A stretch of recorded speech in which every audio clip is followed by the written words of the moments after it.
Every night he'd see her, a silent figure pushing a mop down the hall. Then one rainy evening he followed her. What he discovered shattered every notion he had about purpose. It always began the same way. Around 6:30 p.m. as the Baton Rouge sky faded and the city settled into that peculiar twilight, too late for the commute, too early for true quiet, Jacob Reinhardt would descend the La Salle building's marble steps, phone in one hand, keys in the other. Most nights he barely registered the world outside. Too many tenants, too many emails, too many trivial problems. But not tonight. The rain was what stopped him.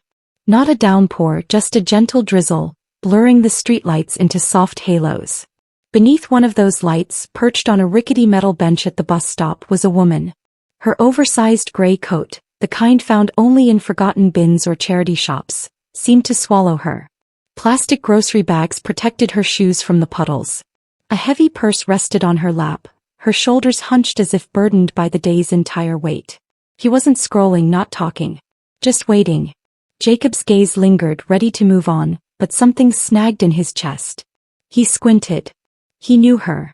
She worked on the top floor. Quiet, always polite, always early, cleaning the same office 5 nights a week. Most tenants didn't even know her name, but Jacob did. Dolores. Dolores something. He'd seen her employee file when he took over the building lease last spring. Nothing remarkable. No notes, no complaints, just a photo and a signature. But now in the cold rain she looked profoundly tired in a way he couldn't ignore. He stood under the canopy watching. Why was she still here?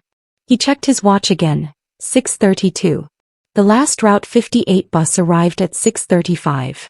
Maybe she lived past Airline Highway where the city thinned out. Maybe she was simply trying to get home. Then a memory struck him, sharp and unexpected. He was 12, his mother standing in the rain outside their Lafayette apartment, waiting for a ride that never came. He hadn't thought of that night in decades. He found himself moving closer to the curb, his eyes still on Dolores. She shifted her bag, pulled her coat tighter, blinking slowly as if accustomed to being unseen. He didn't know why he spoke. Perhaps guilt or that quiet, sad, utterly invisible look. But his mouth moved before he could stop it. Hey, do you need a ride somewhere? Dolores looked up, startled.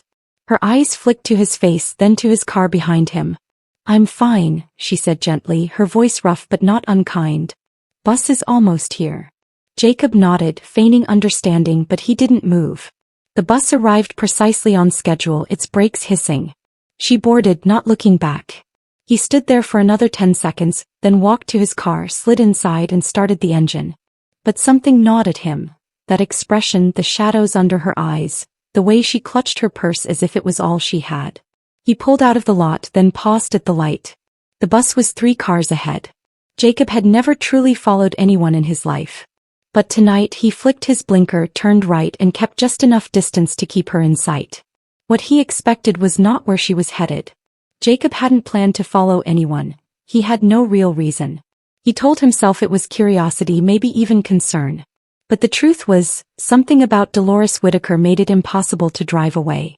He stayed 4 cars behind the bus, careful not to tail too closely. The windshield wipers kept rhythm with his thoughts. Sharp, repetitive, a constant reminder of the strangeness of his actions. Route 58 wound out of the business district, heading west toward River Bend, a neighborhood he rarely visited, certainly not one discussed in his circles. At every red light he debated turning back, but each time the bus moved, so did he. 32 minutes later, the bus pulled into a dilapidated shelter off Jefferson Highway, opposite an old gas station with a flickering light and a duct-taped closed sign. Dolores stepped off without hesitation. She crossed the road with a steady gait, as if this path was intimately known. Jacob parked half a block away, slouched low in his seat. He wasn't proud, but he couldn't shake the feeling that this meant something, though he didn't know what yet. Dolores turned onto Nora Avenue, a side street. Jacob followed on foot, hugging the shadows. There were no sidewalks, just patches of dirt and old chain-link fences. She passed 2 shuttered shops, then entered a faded brick building with a small sign, South Oak Community Center. Jacob stopped across the street. The center looked untouched since the late 90s. One window was boarded, another had bent security bars. But inside the light was warm, golden. Movement stirred behind the glass. He stepped closer, peering through the cracks. Dolores was already in motion, coat off, sleeves rolled. She wasn't cleaning. She was serving. Pouring soup into styrofoam bowls, handing plates to people in line. She smiled, hugged someone, then another. She knelt to wipe a little boy's face with a napkin. She touched an older woman's hand, holding it for a moment, long enough for Jacob to understand its significance. He blinked, rubbed the condensation off the glass, and looked again. This woman, whom he'd seen for over a year but never truly perceived, was a completely different person here. Perhaps 20 people filled the room. Mothers with toddlers, a man with a sleeping bag, a girl with a split lip. The space was cramped, the furniture mismatched, but no one seemed to care. They ate, laughed softly, some prayed over their food. Jacob stood there for 20 minutes, hands in his pockets, observing a world entirely separate from his own. It wasn't pity he felt, it was something deeper. Guilt perhaps, or shame. He owned 3 buildings within 5 miles of this center. He had power, leverage, money. Yet here was Dolores on her feet after a full workday, spending her own time feeding strangers in a room that smelled of bleach and canned vegetables. He pulled his phone from his pocket, stared at the screen, then slid it back. Nothing he could do right now would explain what he was feeling. Eventually, the line at the table shortened. Dolores sat with a small group of kids, handing out juice boxes, leaning in as if telling a story. It hit him hard. This was her real job. Not mopping his marble floors, not pushing a cart of supplies down carpeted hallways. Here she was somebody. A leader, a caregiver, a presence. He stayed longer than he intended. The drizzle turned to light rain again, but he didn't care. When Dolores began wiping down tables and collecting trash, Jacob quietly slipped back to his car. He drove home in silence. No music, no calls, just questions. What else had he never noticed? How many people in his buildings were like Dolores, doing more with less, changing lives in ways no spreadsheet could measure? That night he barely slept. He couldn't stop thinking about her hands, how steady they were, how many people they had touched in one evening without asking anything in return. But he wasn't done. Not even close. The next morning he showed up at her building 2 hours early with something to say. By 6:45 the next morning, the building on Monroe Street was still half asleep. The janitor hadn't arrived, the elevators were locked on the ground floor, most lights off. But Jacob Reinhardt stood in the lobby, holding a paper bag containing 2 sausage biscuits and a black coffee. He hadn't touched either. He was too focused on the glass entrance, waiting for Dolores. Part of him felt absurd. What would he even say? "Hey, I followed you last night." That sounded creepy. He rehearsed a dozen versions in his head.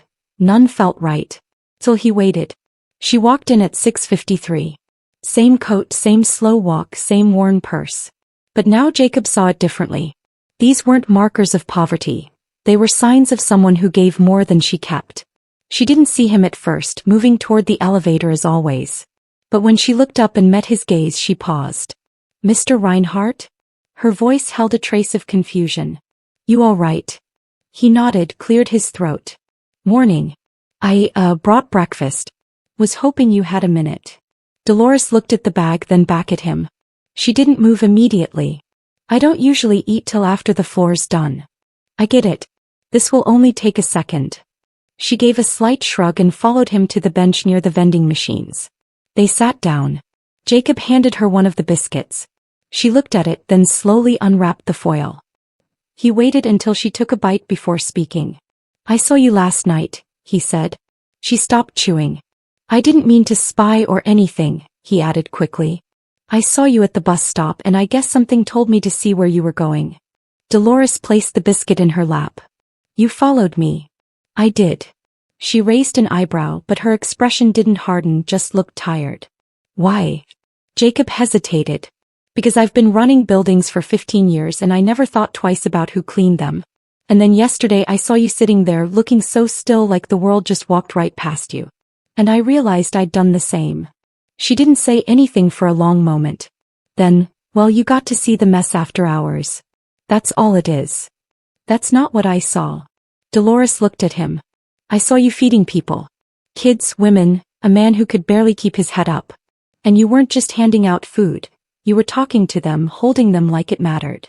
Dolores stared down at the coffee cup he'd given her, both hands wrapped around it. "I've been going there a long time," she said finally. Started right after my son died. I needed something to do that wasn't crying. They didn't have much, still don't, so I just helped. And then I kept showing up. Jacob nodded slowly. You've been doing that every week after work? 3 times a week. Sometimes 4 if they're short. He blinked. Out of your paycheck? She chuckled softly, not out of pride but realism. Ain't nobody paying me for that part. No, but food stamps stretch and the corner store lets me buy dented cans cheap. She took another bite, chewing carefully. You ever told anyone here about it? Jacob asked. What for? He didn't have an answer. The elevator dinged behind them and Dolores looked at the clock. I should get moving. Floor don't clean itself. Jacob stood as she did.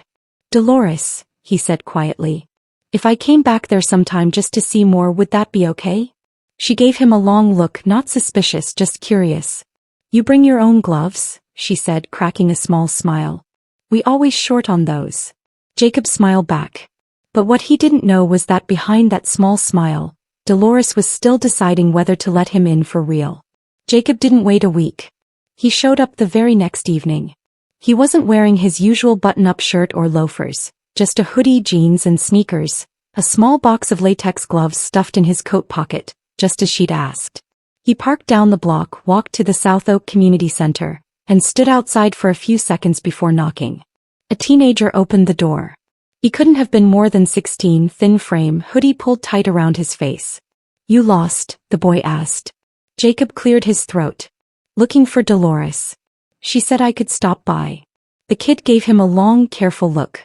She's in the back kitchen. Jacob stepped in. The air smelled of canned corn and disinfectant. People were already seated along the folding tables, some eating, others just sitting quietly, heads low. It was louder than the night before, not chaotic but full, the kind of noise that comes from people surviving close together. He found her near the sink, scrubbing a large pot. You came back, Dolores said without turning around. I said I would. She looked over her shoulder. Gloves. He pulled them out and held them up. Dolores smiled. Good.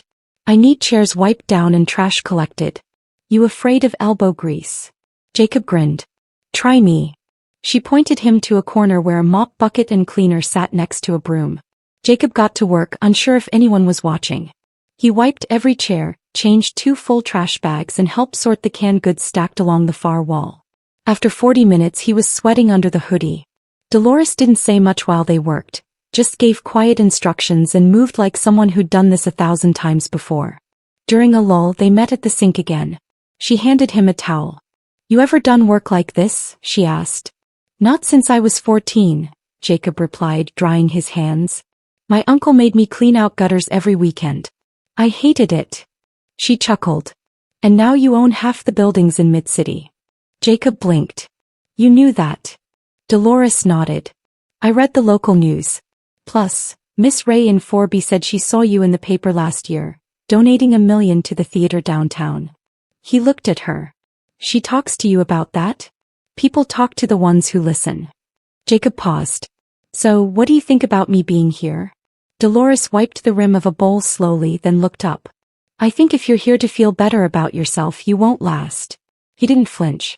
And if I'm not? Then maybe you might learn something. They were interrupted by a woman with a young girl at her side. The little one couldn't have been older than 4, tugging at her mom's coat, whispering that she was cold. Dolores knelt, peeled off her own sweater and wrapped it around the girl's shoulders. Just like that. No thought, no fuss. Jacob stood still watching. So many of the people in the room didn't. The next time Jacob came by, it wasn't to mop floors or take out trash. It was Saturday morning. Baton Rouge was just waking up, the traffic on Florida Boulevard still light, and a faint fog hung over the sidewalks like breath on cold glass. Jacob had called the number Dolores scribbled on a sticky note and asked if she'd be willing to sit down for coffee, just talk. She told him to meet her at a diner off Plank Road called Lena's. No chain logos, no polished chrome, just a narrow building with faded yellow awnings and a hand-painted sign on the window that read, Home Fries and Jesus. Both free with kindness. He was early. She wasn't. Dolores walked in exactly 5 minutes late, wearing a blue cardigan with a missing button and jeans repaired at the knees. She looked around, saw him by the window and made her way over. No gloves today, she teased. He smiled. Thought I'd retire while I was ahead. They ordered black coffee for her, tea for him. She declined food, said she'd eaten earlier. He ordered toast just to have something to keep his hands busy. For a moment neither spoke. Jacob finally said, "You've been doing this a long time." Dolores stirred her coffee slowly. "The center." He nodded. "Started the month after my son died. He was 22, hit by a drunk driver off I-10. Wrong place, wrong time." Jacob didn't speak. He didn't know how to. Dolores stared into her cup like she could still see him. His name was Morris. Smart boy. Thought he'd be a mechanic. He had hands like his daddy's, always fixing something. She took a sip. After the funeral, people came around for a while. Neighbors, church folks. They brought food, said nice things. Then they went back to their lives. I didn't. I couldn't. Jacob's voice was soft. You lived alone? Still do. Husband passed 5 years after Maurice. Lung cancer. Worked at a refinery for 30 years, then it took him in 6 months. She smiled, but it didn't reach her eyes. That's life, isn't it? You carry what you have until it's too heavy and then you figure out how to carry it anyway. Jacob felt the weight of her words, the kind of weight no money could lighten. What made you go to the center? He asked. Dolores shrugged. I walked past it for years. Then one day I just stepped inside, asked if they needed help. They said yes. That was it. And no one at work ever knew? What was there to say? I sweep floors and wipe down offices. That's what they pay me for. The rest? That's between me and the Lord. She paused, then added, You see a lot when you're invisible. People talk around you, not to you. They assume you got nothing to say. That's fine. I listen. You learn more that way. Jacob nodded slowly. I used to think money gave me power, made me important. Dolores smiled gently. Money don't make you important. It just gives you more choices. What you do with them. That's the part people remember. The waitress dropped off his toast and refilled their cups. Dolores leaned back, eyes drifting to the window. Most of the folks at the center don't want pity, she said. They want a reason to keep trying. A clean shirt, a hot meal, someone to ask how their day was. That's what keeps them coming back. Jacob looked down at his plate, his thoughts tangled. I've built so much, he muttered. Properties, deals. But none of it feels like what you do. Dolores smiled again, smaller, softer this time. Then maybe you're not finished building. She stood and reached for her coat. Thank you for the tea. He stood too. Can I come back next week? You can, she said. But don't come just to feel better. Come because you mean it. I do. We'll see. She left the diner quietly, her back straight, her pace slow but steady. But that conversation sat with Jacob in a way nothing else had, like someone had just handed him a new map of a world he thought he already knew.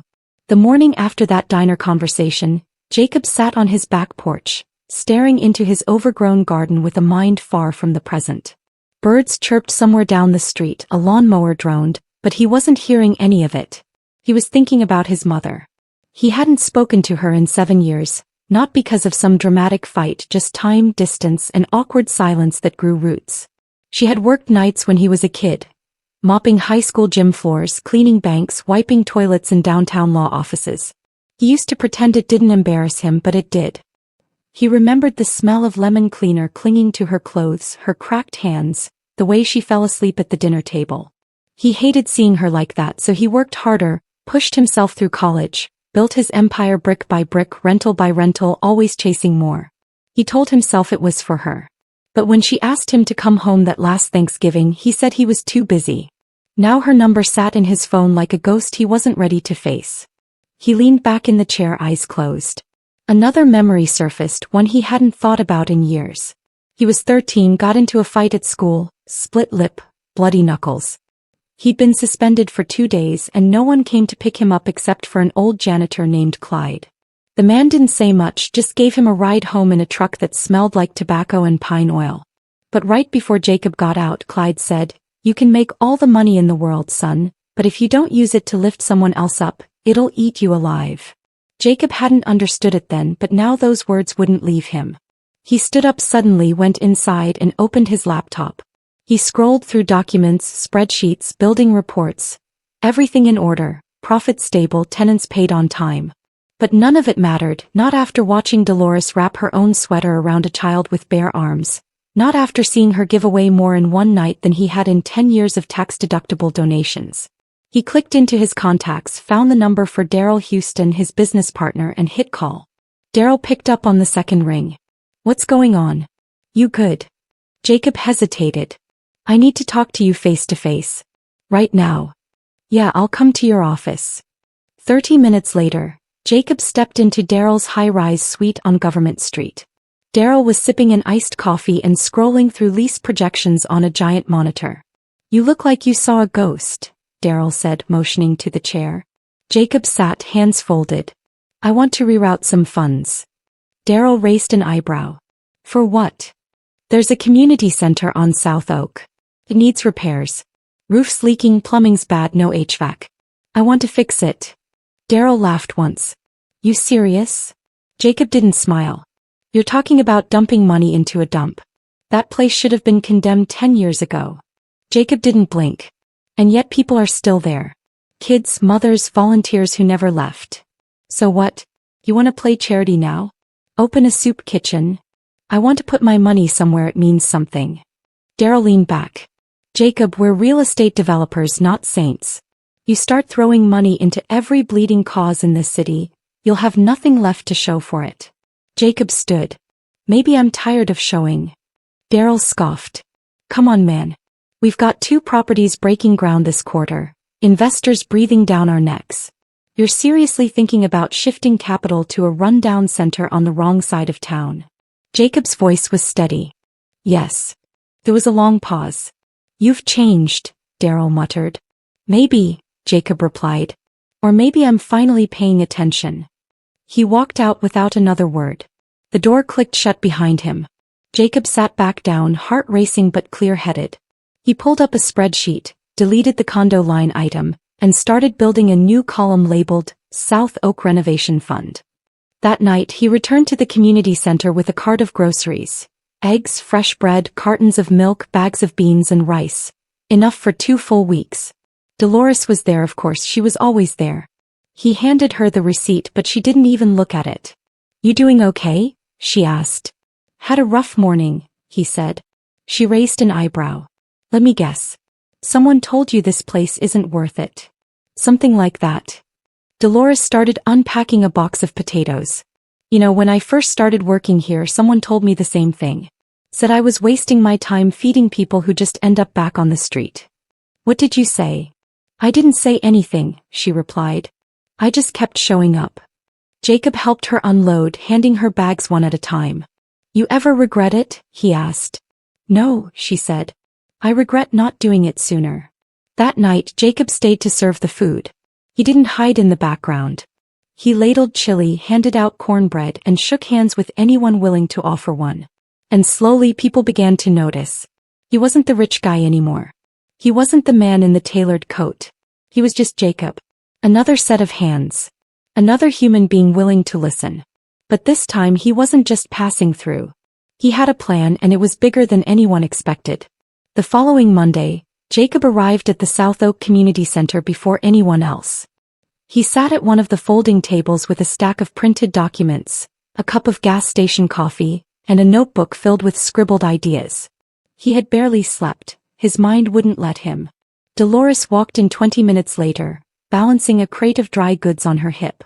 She froze when she saw him. "You planning to move in?" she asked with a smirk. "I thought about it," Jacob replied. "You got any spare cots in the back?" She set the crate down. "What's all that?" "Blueprints," he said. "Funding proposals. Vendor quotes. I even pulled some pro bono labor from a few contractors I trust, people who owe me a favor." She approached slowly, suspicious but curious. "You didn't waste time." "I don't like wasting anything these days," Jacob said. "Especially not second chances." Dolores sat across from him, flipping through the first few pages. His plans weren't flashy, no marble floors or unnecessary upgrades. Just clean, solid work. Fixing the boiler, replacing the roof, installing real windows that locked and kept the cold out, a new walk-in freezer, better lighting, an emergency exit up to code. He watched her face for signs: approval, hesitation, rejection. You did all this since Saturday? She asked. He nodded. I've been sitting on resources for years. Just didn't have the right reason to use them. Dolores leaned back, her arms folded across her chest. And what's your reason now? He didn't answer right away. Instead, he pulled out a photo from his pocket and laid it on the table. It was of his mother, younger than Dolores, wearing a Walmart uniform and holding a mop. I used to be embarrassed by her, he said softly. She worked nights so I could go to school. I never said thank you. Not once. Dolores glanced at the picture. She's still around? She is. We've talked twice this week. First time in years. Dolores was quiet. Then she reached for the notebook and flipped a few pages. What's this? She asked. That's my idea for the lot next door. It's city-owned. I know someone who can get it transferred. I thought maybe we turn it into a garden, raised beds, fruit trees, and outdoor classroom. She blinked. An outdoor classroom? He shrugged. A place for kids to do homework or adults to get job training. You tell me what this place needs, I'll build it. Dolores was quiet for a long time. Finally she said, You're serious as a heart attack. You really think money is going to fix everything? No, Jacob said. But I think it can fix the broken pipes and the flickering lights. After that, it's up to us. She closed the notebook gently. There's a board meeting on Thursday, she said. They'll want to hear this from you, not just me. I'll be there. And just so you know, she added, if any of them smell a sales pitch, they'll shut it down before you can blink. I'm not selling, Jacob said. I'm just finally ready to contribute. She stared at him again, deep, like she was trying to read the places even he hadn't looked. Then to his surprise she smiled. A full, genuine smile. You're lucky, she said. Why is that? Most people don't get a second chance at figuring out what matters. Jacob folded his papers and stood up. I'm trying not to waste mine. Before he left, he stopped at the door. One more thing, he said. If the board says yes, I'd like to stay involved long-term. Not just as a donor. Maybe even help with programming outreach. Dolores tilted her head. You ready for all that? I wasn't, he said. But I think I am now. But no matter how well he planned or how fast he moved, nothing could prepare him for what that first community board meeting would feel like, when he had to earn their trust the same way Dolores once did. The board met in a side room that Thursday evening, just as the sun dipped behind the rooftops on South Oak. The space wasn't fancy, just 6 folding chairs, a work table, and a single ceiling fan that clicked every few seconds, a reminder that nothing here worked quite right. Jacob sat at the end of the table, his hands resting on the folder he'd brought. Across from him were the board members. Miss Thelma in her signature orange head wrap, Pastor Raymond who ran the food pantry next door, Nadine from the after-school program, and 2 others he hadn't met yet. Dolores sat in the corner not as a board member but as someone watching closely, listening hard. Jacob could feel the weight in the room. These weren't people who smiled easily. They'd seen broken promises before, grants that vanished, donors who showed up for photo ops and disappeared when the check cleared. They didn't care about blueprints or buzzwords. They cared about follow-through. Pastor Raymond adjusted his glasses. Mr. Reinhardt, you've asked to present a proposal. You've got the floor. Jacob took a breath. First, thank you for letting me be here. I'm not here representing any company. I'm not pitching a business deal. I'm here because I made a mistake over and over for a long time. I built things that looked good but meant nothing. He opened the folder and slid copies down the table. This is my proposal to fully renovate the center. Repairs, upgrades, safety improvements. I've already lined up contractors and covered the cost estimates. No strings attached. No name plaques. No contracts requiring center control. This stays yours. Nadine raised an eyebrow. And why would a millionaire property owner care about a place half the city forgets exists? Jacob didn't flinch. Because someone reminded me what real value looks like. It's not in square footage. It's in people like Dolores who show up every single day and do more with less than I ever did with millions. Miss Thelma glanced at Dolores. You vouch for him? Dolores nodded once. He means it. There was a pause, a long one. Finally, Pastor Raymond looked down at the papers. You realize what you're promising is more than this center's seen in 20 years? I do, Jacob said. And I'm not asking you to believe me today. I'm asking for the chance to prove it. For the next 20 minutes they questioned everything. Timelines, insurance, maintenance, logistics. Jacob answered without hesitation. He knew his numbers, but more than that, he knew their fears. When the questions stopped, the board members stood and excused themselves to the next room. Jacob waited alone with Dolores. "I think they liked you," she said. "They looked like they wanted to throw me out." She smiled. "Same thing around here." 10 minutes later, the board returned. Pastor Raymond sat down, folded his hands and said, "We'll accept your proposal with conditions." "Name them," Jacob said. "You keep your promise. No strings, no branding. And you show up once a month to report in person. We don't need a ghost donor. We need someone who's present." Jacob nodded. "Deal."